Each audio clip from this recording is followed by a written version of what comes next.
వరుస హత్యలతో విశాఖ వణికిపోతోంది. విశాఖ జిల్లా పెందుర్తి మండలం నరవ విశాఖ ఇంజనీరింగ్ కాలేజ్ సమీపంలో ఓ గుర్తు తెలియని వ్యక్తి మృతదేహం కలకలం సృష్టించింది. హత్య చేసిన తర్వాత మృతదేహాన్ని దుండగులు తగలబెట్టారు. కాలిన మృతదేహాన్ని స్థానికులు గుర్తించి పెందుర్తి పోలీసులకు సమాచారం ఇచ్చారు. దీంతో స్పాట్ కు చేరుకున్న పోలీసులు కేసు నమోదు చేసి దర్యాప్తు చేస్తున్నారు. అసలు హత్య చేసిన వ్యక్తి ఎవరు, చనిపోయిన వ్యక్తి ఎవరు కోణంలో ఎంక్వైరీ జరుగుతోంది. ప్రస్తుతానికి మృతుని వివరాలు తెలియాల్సి ఉంది. అనుమానాస్పద స్థితిలో చనిపోవడంతో పోలీసులకు కేసు సవాల్గా మారింది. అయితే గుర్తు తెలియని వ్యక్తి పల్సర్ బైక్ మీద వచ్చి హత్య చేసినట్లు పోలీసులు అనుమానిస్తున్నారు. పల్సర్ బైక్ ఎవరిది, హత్య చేసిన వ్యక్తి ఎవరనే కోణంలో ఎంక్వైరీ జరుగుతోంది.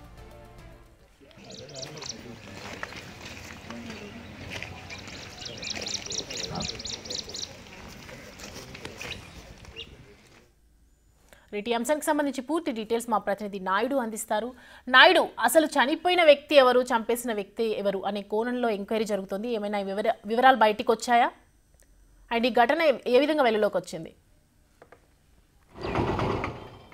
సౌమ్య, చూడొచ్చు, నిన్న పెందుర్తి మండలం నరవ ప్రాంతంలో ఒక ఇంజనీరింగ్ సమీప కాలేజీ ప్రాంతంలో ఒక గుర్తు తెలియని మృతదేహం అయితే వెలుగులోకి వచ్చిందని చెప్పచ్చు. ఈ నేపథ్యంలో పెందుర్తి పోలీసులు వెలిసి ఆ కేసును అయితే ఇంకా దర్యాప్తు చేస్తున్న పరిస్థితి. ఎందుకంటే పూర్తిగా చనిపోయిన వ్యక్తి దగ్గర ఎటువంటి ఆధారం లేవు. అక్కడ ఒక పల్సర్ బైక్ మాత్రం ఒక ఆధారంగా ఉంది. ఆ పల్సర్ బైక్ మీద ఎవరు వచ్చారు, ఎందుకు హత్య చేశారో వంటి ప్రాంతాన్ని అయితే పూర్తిగా సందర్శిస్తున్న పరిస్థితి. ఎందుకంటే ఆ ప్రాంతం అంతా నిర్మానుష్యమైన ప్రాంతంలో పూర్తిగా అక్కడ అసాంఘిక కార్యకలాపాలు కూడా ఎక్కువగా జరుగుతున్నాయి. అక్కడ మద్యం బాటిల్ కానీ అలాగే రకరకాల వ్యర్థాలు కానీ ఉన్న పరిస్థితి. ఈ నేపథ్యంలో పూర్తిగా నిన్న అసలు ఎవరు చనిపోయిన వ్యక్తి ఎవరు, అసలు చంపింది ఎవరు అనే కోణాలు అయితే పోలీసులు దర్యాప్తు చేస్తున్న పరిస్థితి. డాగ్ స్క్వాడ్ను కూడా పిలిచి రాత్రి నుంచి కూడా కంటిన్యూగా అయితే దర్యాప్తు ఇంకా కొనసాగుతుంది. ఇప్పటికే మనం పెందుర్తి పోలీసులను ఆశ్రయించగా సమాచారాలు అయితే ఎటువంటి సమాచారాలు ఇంకా వెలువడలేదు. డాగ్ స్క్వాడ్ను కూడా రప్పించి ప్రత్యేకించి అక్కడ దర్యాప్తు చేస్తున్న పరిస్థితి. ఎందుకంటే 3 రోజులుగా విశాఖలో 2 హత్యలు అయితే వెలుగులోకి వచ్చాయని చెప్పొచ్చు. ఈ నేపథ్యంలో పూర్తిగా వరుస హత్యలతో విశాఖ వాసులు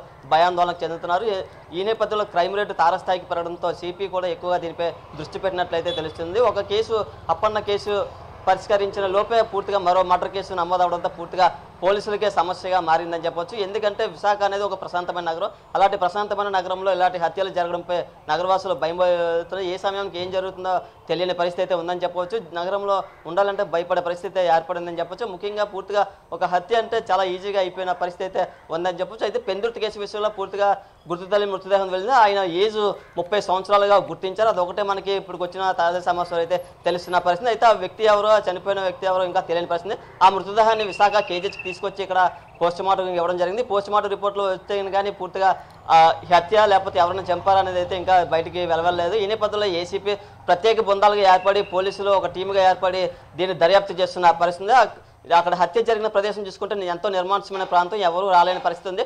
పక్కన ఒక ఇంజనీరింగ్ కాలేజ్ ఉన్నాయి. ఇంజనీరింగ్ కాలేజ్ పక్కన అయితే ఈ ప్రాంతం ఉంది. పూర్తిగా ఇది రాత్రి జరిగినట్లయితే తెలిసింది. ఒక పెట్రోల్ పోసి తగలబెట్టారా అనే కోణంలో కూడా పూర్తిగా పోలీసులు దర్యాప్తు చేస్తున్నారు. ఎందుకంటే ఒక బ్లాక్ పల్సర్ బైక్ మీద వచ్చి ఇక్కడ హత్య చేసిన పరిస్థితి ఉంది. ఏమైనా వాళ్ళ గొడవలు ఉన్నాయా లేకపోతే రకరకాల కారణాలు ఉన్నాయా, ఆయన ఏ ఆధారాలు కూడా అక్కడ లభించిన పరిస్థితి అయితే ఉంది. పూర్తిగా అక్కడ ఒక సెల్ ఫోన్ కూడా లభిస్తే ఏదో ఒక ఆధారం క్లూ ఉంటుంది. అలాంటిది పూర్తిగా ఒక బైక్ తప్ప అక్కడ ఎటువంటి ఆధారం లేదు. ఆయన ఏజ్ 30 సంవత్సరాలు. పూర్తిగా ఇప్పటికీ కూడా ఆ హత్య మిస్టరీగా మారింది. సౌమ్య.